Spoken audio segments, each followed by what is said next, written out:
The church, as we know, operates around the world. Let's face it. Okay, Loudoun is just one little piece of it, and it operates in a world with societies that are favorable to religion in some cases, secular, or even hostile. But the church continues to do the job that the Lord has asked us to do. And in Loudoun County, Christ the Redeemer, which is my parish, has for over 50 years had a well-crafted approach to both the formation of our own people in our parish, but also an impact on the larger county and its residents as well. And of course, the first is the proclamation, the firm belief that Jesus is the Son of God, He's our Redeemer and our Savior, and we're not afraid to share it. And then we share it across the board with anybody who's got a good heart. We have white, black, Hispanic, Asian, you name it. We're all there to bring together this sense of worship and then let it impact our lives and our families and our friends as well. It's a positive message that we craft. We make it welcoming. We make it truthful, of course. We make it genuine. We make it respectful. And as a result, it has its own degree of attractiveness. There's, of course, that you may have seen that famous T-shirt, that says, let me tell you about Jesus, right? And so this guy's wearing this T-shirt on a bus one day, and his friend asked him later on, he says, why do you keep wearing that T-shirt on the bus? He said, it guarantees me a free space right out here in front. I don't have to worry about anything. Nobody wants to sit next to me, right? But we do want to talk about the Lord. We do want to talk about Jesus. We want to share our faith in a way that's genuine and fun and also serious in respect to the impact that it will have on the politics, the culture, society in general. Now, historically in America, we, as we heard earlier, are a nation that was founded upon the desire for religious freedom. People came from all over to be part of this new experiment in self-government. And it's been working pretty well. It's had its ups and downs, there's no question about it.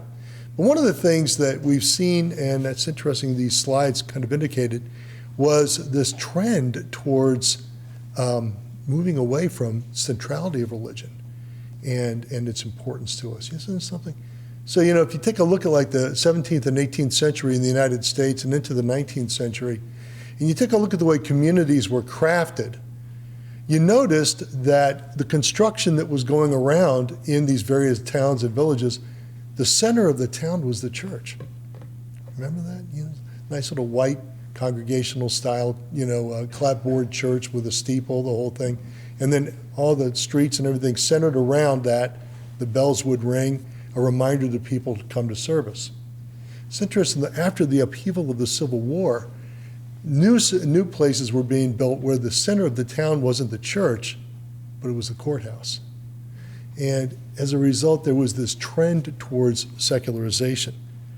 And that was kind of a creeping secularism. How do we accommodate that? What do we do about it? Well, now we're going back 140 years or so. The bishops of the Catholic Church in the United States decided that in addition to proclaiming our faith to others, we need to also educate.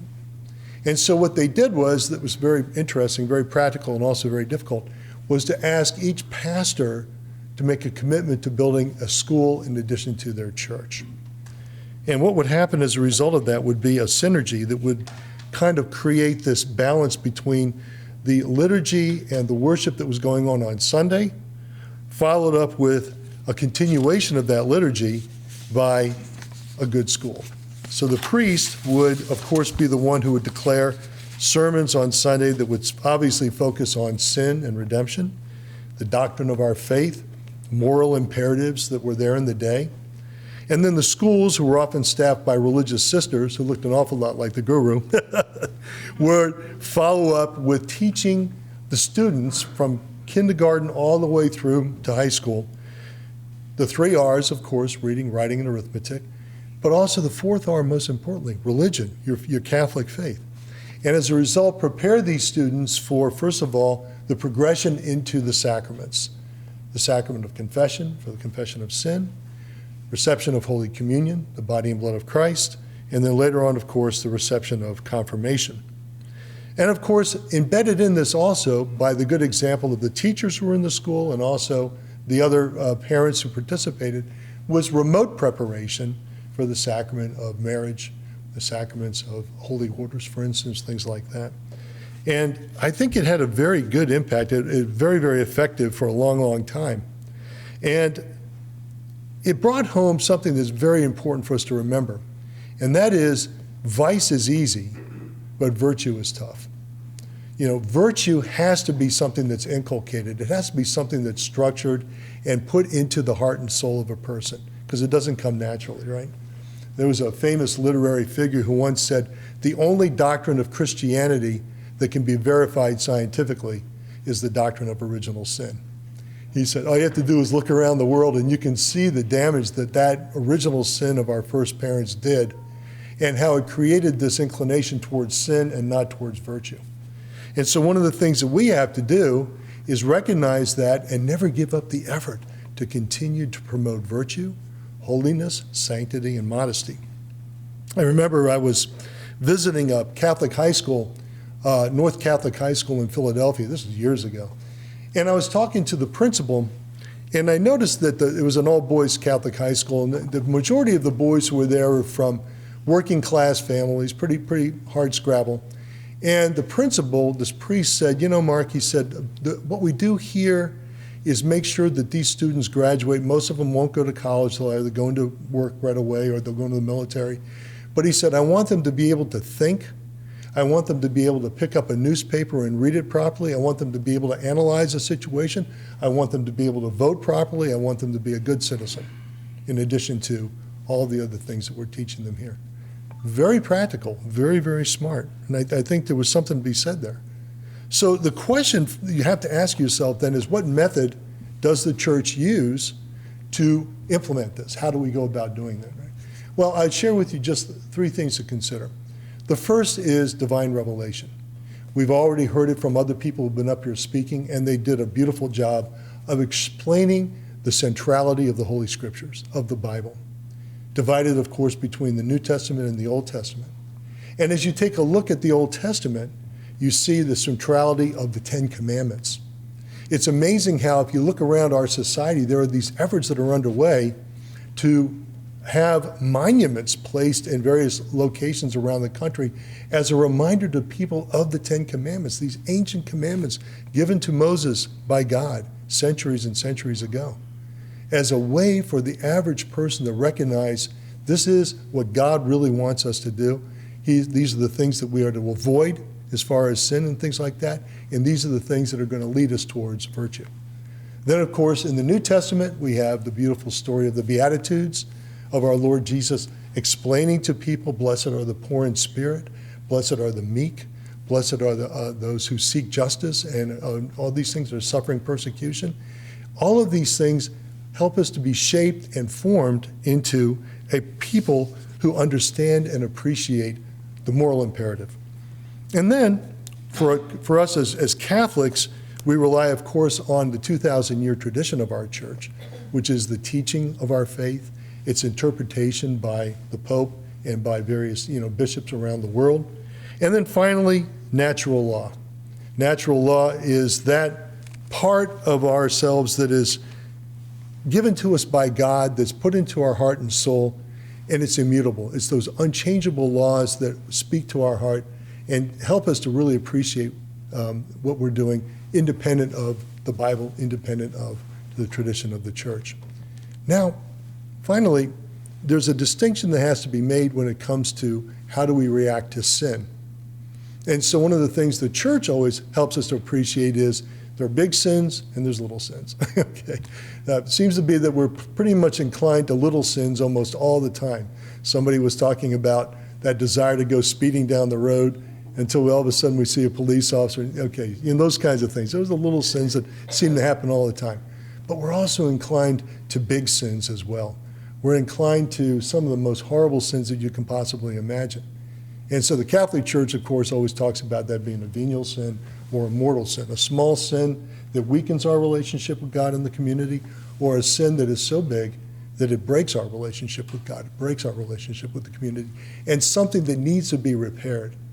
And so how do we do that reparation? We do it through the sacraments. We do it through baptism. We do it through confirmation. And we do it, confession. And in doing so, we continue to live the life that God wants us to live and be restored in those areas that are most important. And so I always share with the children in a practical way when we're teaching in class. I know I better watch myself. I don't want to go over the limit here, guys. One of the most important things, know that your practice of your faith is mirrored even in the laws of the Commonwealth of Virginia or the county of Loudoun County or something like that. If the 10 Commandments are important to us, they're important to the local authorities as well. Be good citizens, follow the law, obey the law, and always make sure that you're taking care of your faith and your family. If you got that, you're going to be in good shape. That's it. Didn't want to take the tour on Chris. Any questions for Father Moretti? Yes, sir. Randy? Yes, Father. Back in the late 80s, during the confirmation of Justice Clarence Thomas for the Senate Judiciary Committee, he was asked about his belief in natural law and was asked, tell me how you would square your discernment and application of natural law if you're construing the United States Constitution and other statutory laws. And I thought that was an interesting question at the time, probably a bit unfair, but that happened in Congress. But how would you counsel Clarence Thomas if you were to ask him, Father, how would I answer a question like that if asked? Well, natural law is the kind of belief that all of us have. Okay, I should do this a little bit easier this way. That the Lord has placed into the heart of every person on earth, even someone who's can now count themselves as Christian, cannot count themselves as Jewish or Muslim or a Sikh or any of these other communities that are represented. There are laws that are placed into our heart that we can just discern just by their nature. So, we know by our nature that I should not commit adultery, I should not go after another man's wife. Or we know by nature we should not commit the sin of theft. We see these flash mobs on television, and we see an entire store being ravaged, by a mob, and you immediately in your heart know, my gosh, that's not just a little sin, that's a mortal sin. Look what's going on. So there's this imperative that God has placed into our heart: follow natural law, and ultimately you'll be making good decisions, even if you don't have the blessing of faith. About 20 years ago, I was in the Roman Catholic Seminary, and a big teaching at that point was the preferential option for the poor. Right.